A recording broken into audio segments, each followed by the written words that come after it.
নমস্কার বন্ধুরা, আমি চন্দ্রিমা। আমার কাছে বেশ কয়েকটা টোট ব্যাগ ছিল সাদা কালারের। তো সেই সাদা কালারের ওপর আমি কিছু কিছু এঁকে জিনিসগুলোকে খুব সুন্দর করে করার চেষ্টা করেছি। বন্ধুরা, ভিডিওটি ভালো লাগলে লাইক, কমেন্ট ও শেয়ার করো, আর সাবস্ক্রাইব করে বেল আইকন প্রেস করে পাশে আমার বন্ধু হয়ে থেকো। প্রথমে এর বেস কালারটা তৈরি করেছি ইয়েলোর সাথে একটু ব্রাউন কালার মিশিয়ে পুরো বেস কালারটা তৈরি করেছি।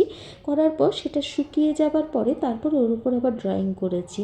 করার পর তারপর আমি ব্ল্যাক কালার দিয়ে ড্রয়িংগুলো কমপ্লিট করছি। আর এখানে একটা পুরনো কলকাতা, দক্ষিণ কলকাতার একটা ছবি তুলে ধরেছি। এরকম খিড়কি দেওয়া দরজা, জানলা এগুলো সব দেখতে পাওয়া যায় এখনও দক্ষিণ কলকাতায়। আর তার সামনে দিয়েছি একটা টানা রিক্সা, সেটাও এখনও ওখানেই দেখতে পাওয়া যায়। তো এই সব কিছু মিলেই পুরনো কলকাতাকে তুলে ধরার চেষ্টা করেছি। আর এই ব্ল্যাক কালারটা দেওয়াতে এত সুন্দরভাবে মানে পুরনো কলকাতা এখানে ফুটে উঠেছে না, খুব ভালো লাগছে দেখতে। তো এখানে দেখো সিঁড়িগুলো আস্তে আস্তে ব্ল্যাক কালার দিয়ে ভরে দিয়েছি। আর এখানে ব্ল্যাক কালার দিয়ে চাকাটাও করেছি। আর এখানে যে গাছটা, সেটা ব্ল্যাক কালারের সাথে একটু গ্রিন কালার মিশিয়ে গাছটা করেছি।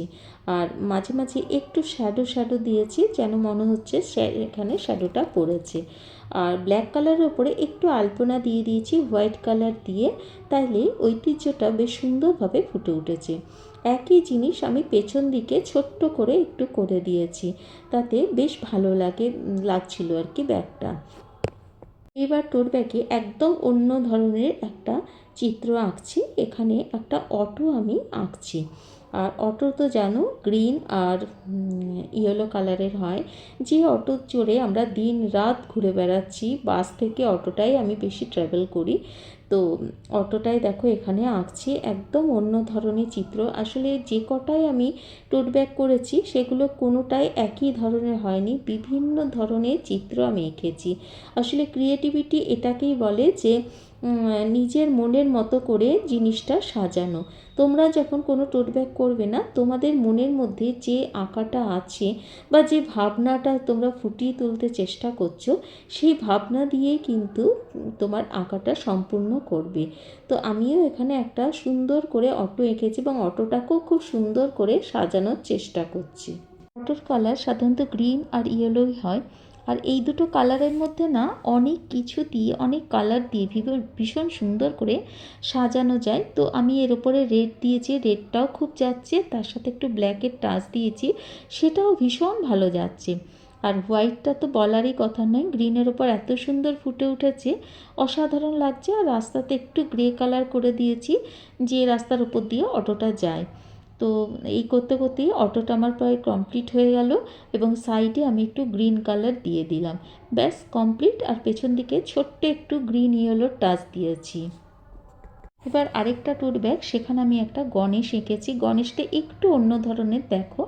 তো পুরোটাই আমি বেস কালারটা ইয়েলো করেছি, তারপর এর উপরে লাইনিং দেব।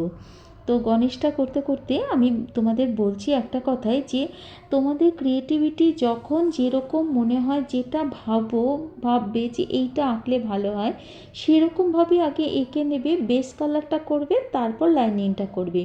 আর যদি শুধু লাইনিং দিয়ে কাজ হয়, তাহলে শুধু লাইনিং দিয়েও করতে পারো। তো আমি দেখো ইয়েলো দিয়ে পুরো কালার কমপ্লিট করে নিয়েছি, ইয়েলো কালার দিয়ে। আর এই আসনটাতে ভাবছি অন্য অপোজিট কোনো কালার না দিয়ে ইয়েলো বেসেরই কোনো কালার দেব। তো ইয়েলোর সাথে আমি একটু ব্রাউন মিশিয়ে ব্রাউনিশ ইয়েলোটা এই আসনের চারিদিকে দিয়ে দিচ্ছি। আমার প্রত্যেকটা টোট ব্যাগই না একদম আলাদা আলাদা ধরনের কনসেপ্ট নিয়ে তৈরি করেছি। কোনোটার সঙ্গে কোনোটার মিল খুঁজে পাওয়া যাবে না, একদম প্রত্যেকটা আলাদা আলাদা কনসেপ্ট। হ্যাঁ, কেউ যদি বলে আমাকে একই ধরনের টোট ব্যাগ বানিয়ে দিতে, তো সেটা আমি একই ধরনের বানাবো, কিন্তু যখন আমি নিজস্ব ক্রিয়েটিভিটি দিয়ে কিছু করতে যাব, তখন একই ধরনের জিনিস একদমই বানাবো না। মানে বৈচিত্র্য থাকবে, প্রত্যেকটা কাজের মধ্যে যেন বৈচিত্র্য থাকে। আর তোমরা যদি নিজেরা কেউ বানাতে চাও, তাহলে অবশ্যই বলবো নিজস্ব ক্রিয়েটিভিটি, নিজস্ব চিন্তাভাবনা, ভালো লাগা সব কিছু প্রায়োরিটি দিয়ে বানাবে, তাহলে দেখবে জিনিসটা করার সময় বেশ আনন্দ পাবে। আর যেটা তুমি ভালোই বাসো না, সেই ধরনের কোনো জিনিস বানাতে গেলে কিন্তু সেই আনন্দটা না আসে না।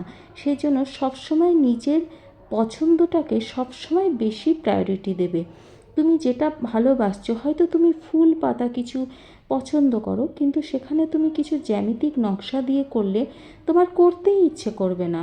হয়তো বলেছে বলে করবে, কিন্তু তোমার যেটা ভালো লাগা সেটা কিন্তু ওখানে আসবেই না। এইসব চিন্তা ভাবনা করেই যে কোনো কাজ অবশ্যই করবে। দেখো, পুরোটা কমপ্লিট হয়ে যাওয়ার পর আমি একটু সাদা দিয়ে একটু আলপনা এঁকে দিলাম। পুজোতে তো আলপনা ভালোই লাগে, আর সাদা কালারটা দেওয়াতে ভীষণ ফুটেও উঠেছে। মানে একটু আলপনা দেওয়াতে জিনিসটা একদম অন্য মাত্রায় চলে গেছে। আরেকটা কথা বলবো, আমার কিন্তু এই ব্যাগটা যেন তোমাদের সঙ্গে যখন ভিডিও করছি তার আগেই সেল হয়ে গেছে। মানে আমি যখন করছিলাম তখনই একজন এসে দেখলো এবং দেখে বলল যে আমার খুব ভালো লাগছে, আমি কিন্তু এটা কিনে নেব। তো তোমাদেরকে ভিডিওটা দিচ্ছি, কিন্তু তার আগেই আমার এই জিনিসটা সেল হয়ে গেছে। তো তোমরা যদি এরকম কিছু জিনিস বানাতে চাও আমার কাছে, অবশ্যই আমাকে হোয়াটসঅ্যাপ করো, আর নিচে নাম্বার দেওয়া আছে, কিংবা আমাকে কমেন্ট সেকশানে জানালেও হবে। আর দেখো, এখানে আমি একটু আর্টিফিশিয়াল কড়ি দিয়ে এখানটা এইভাবে ঝুলিয়ে দিয়েছি। তো কেমন লাগলো অবশ্যই জানিও। আর সবাই ভালো থেকো, সুস্থ থেকো, আনন্দে থেকো। টাটা।